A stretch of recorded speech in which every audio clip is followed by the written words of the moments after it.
Hi guys, so for this video, nanghinubra man ang atong strawberry og di naman gid maato og kaon. So ato kining hugasan og maayo, himuon natong strawberry and raspberry jam. Kay lami kaayo ning homemade kaysa pinalit o di ba ato lang nang hugasan thoroughly para dili madali madaot dayon atong kwaon kining mga dahon niya sa tumoy og atong gutad-gutaron sama niini.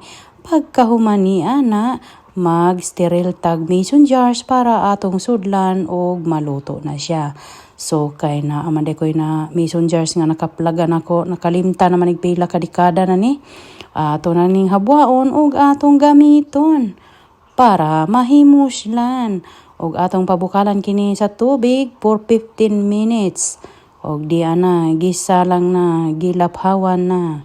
Og mintras magpaabot magpadayon tag chop-chop sa ato ang strawberries. Og di ana guys, andam na, human na. So ang atong idugang ana niya is granulated sugar para mutamis og lemon juice para pang sterile, pang kuan siguro na siya pang preserve.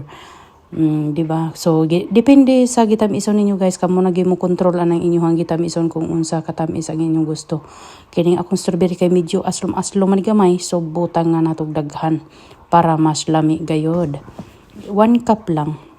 Okay na kayo sa timplada na siya, 1 cup and a half. Og di ana guys, ato na kining isa lang sa kalaha, lunod to da kalaha na og atong mikos-mikoson. So nagliquify na siya guys, kaya ang strawberry may pagka-liquidy man gina siya rin ang sugar. O inana kadaghan, pero dili ta ngayon mabalaka. Kay sa gidugayon nagmikos-mikos nato og sige nato padangdang dias kalayo aw maugar magyug ka na sama ni anang kuan unya. Og ania na pod ako sa kuan sa akong dirty kitchen no. Gamit nako ang gasol karon. Gasol pot na aso. Og ibutang nato kini sa medium heat. Ay may control na para makontrol nimo ang kainit kalayo iatras abante ra gunay imong sugnod sama sa akong gibuhat ato nang ipa kuanon pakusog-kusugan ang kalayo kay ning bukal naman siya. Og di ana mikos-mikos na pud ta, hapit na maluto ni siya guys. So kun inaani nga consistency kana siya, pwede na siya haunon lantawa basta inig ukay nimo gani nga mo uban na ng kuan niya o sama ni ana murag kagabi ko ba.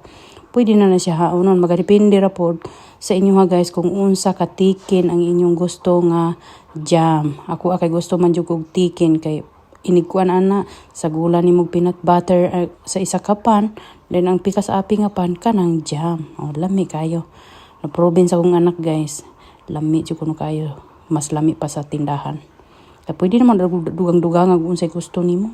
So ako strawberry and raspberry jam. Gihaon ko na kini og isa lang na ni nato sa ato ang na-sterile na jar. Og ania guys ang resulta.